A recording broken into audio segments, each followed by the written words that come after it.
September 11th, 2020. A sermon for 9/11. Shalom.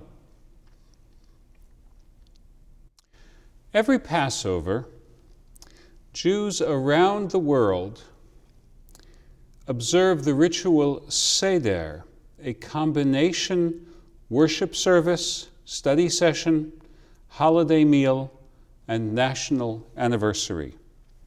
At the Seder, one participant, usually the youngest person present, recites, Ma nishtana halayla hazeh mikol halaylot. How different is this night from all other nights. In 2020, we have had Ma nishtana moments all year long. And now it's getting to be September 11th. With everything different this year,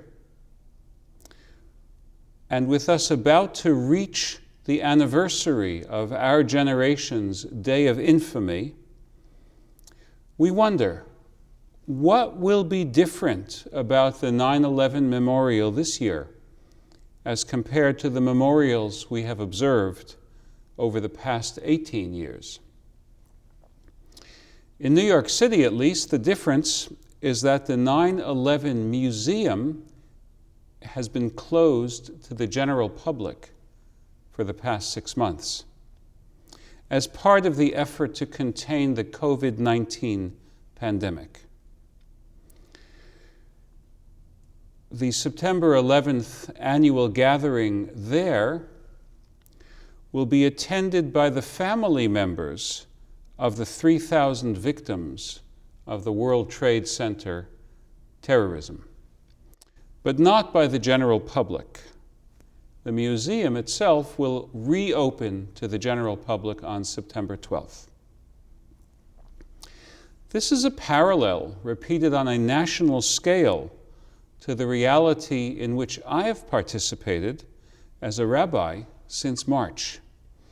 When I conduct a funeral, it is most commonly a semi-private gathering. There are often 10 or 20 people present, or even fewer. Others, including immediate family members, attend in a virtual sense only, watching the proceedings by means of video conferencing or live stream broadcasting. This is not because of the taboo that some people feel about going to the cemetery. It is an acknowledgement that large gatherings are dangerous and may even be fatal. The changes in our responses to loss and memorialization also figure in the history of the tormented year 2020 in a different way. The anger over the murder of George Floyd was the proverbial last straw, and in some places, we are now passing the 100-night milestone of ongoing protest. An early focus of the protest was the monuments to Confederate generals and soldiers, situated in Richmond, Virginia, and across the South.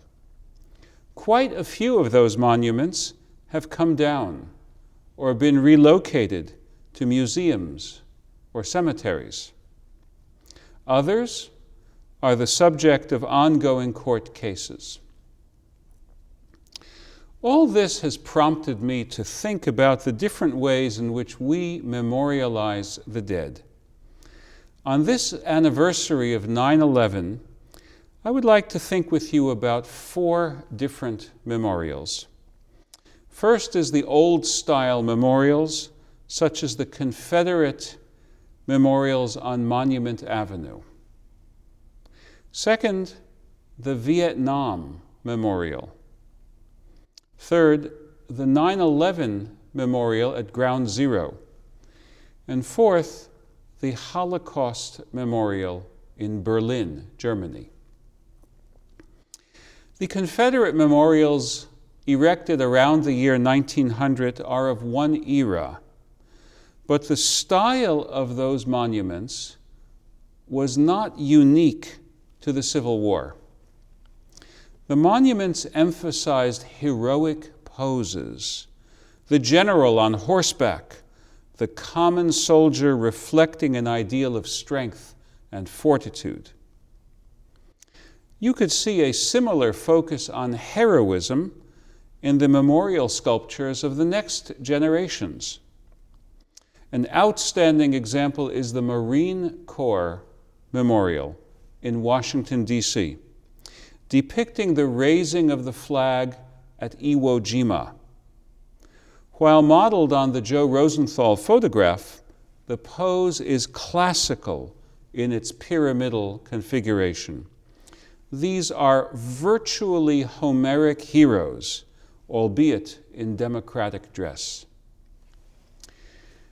The Vietnam Memorial at the National Mall, designed by Maya Lin, an Asian American, and opened in 1982, aroused great controversy at first, precisely because it eschewed the heroism of its predecessors. The Wall of Names has no equestrian heroes, no demigods. At first, it had no human sculptures at all, only the names, names upon names, all the dead in the order in which they fell, officers and men together.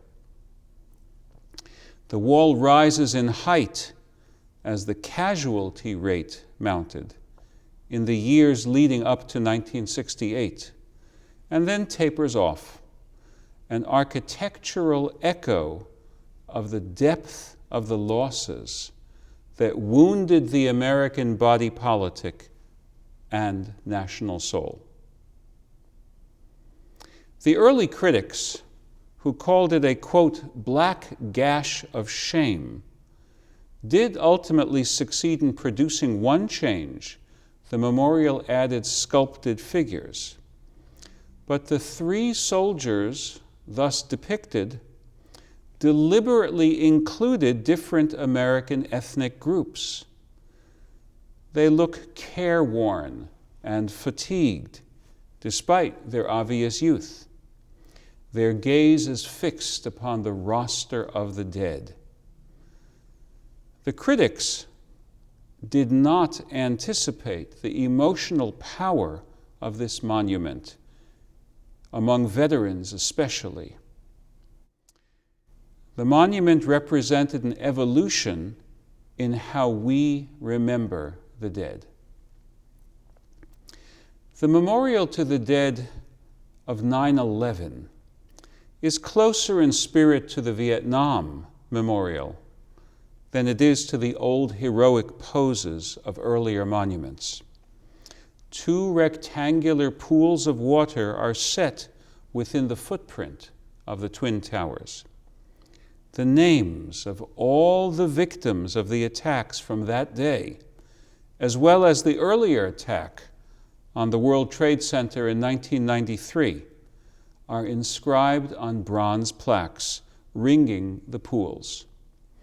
The goal is reflectiveness, achieved physically by the incorporation of water as the medium of the memorial, and achieved environmentally by creating a park, an island of quiet inside the bustling city. One more memorial bears comparison: the memorial to the murdered, the victims of Nazism in the heart of Berlin, Germany.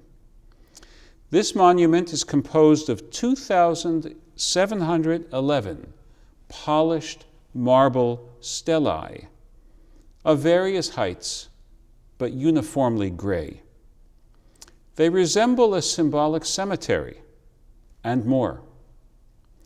Wandering through the avenues created by these objects, one sees the sky appear and disappear, symbolic of hope appearing and disappearing, to those who were trapped in the Holocaust. One struggles with spatial disorientation. One experiences the uneasiness of being in a space in which there is no individualism, indeed, no concession to humanity. This is a space dedicated to the tragedy of loss. Of course, there was heroism in all 4 of the events commemorated in the 4 monuments. Soldiers fought with inspirational bravery, whether the cause was just, or whether they were imbued with patriotism, or simply out of loyalty. The heroism of the Jewish insurgents in the Warsaw Ghetto, facing certain death, but determined not to succumb passively, is beyond the power of words adequately to frame. But notice that the 3 newer monuments have all broken the older mold, because they're all about the fragility of life in the face of our human destructiveness. At the end, beyond the rhetoric, there is the infinite value of life and the infinite tragedy of life extinguished. We need to do many things on 9/11. We need to prevent its recurrence. We need to root out the causes of jihadism on the one hand and of xenophobia on the other. We need to provide mindful interventions so that the disaffected in our own country do not become radicalized. But none of these other goals displaces the enduring human task. Life is precious. When it is lost, it needs to be mourned. Let that be in our hearts as we go through 9/11 this year. And may God bind up the souls of the deceased in the bond of life eternal. Amen.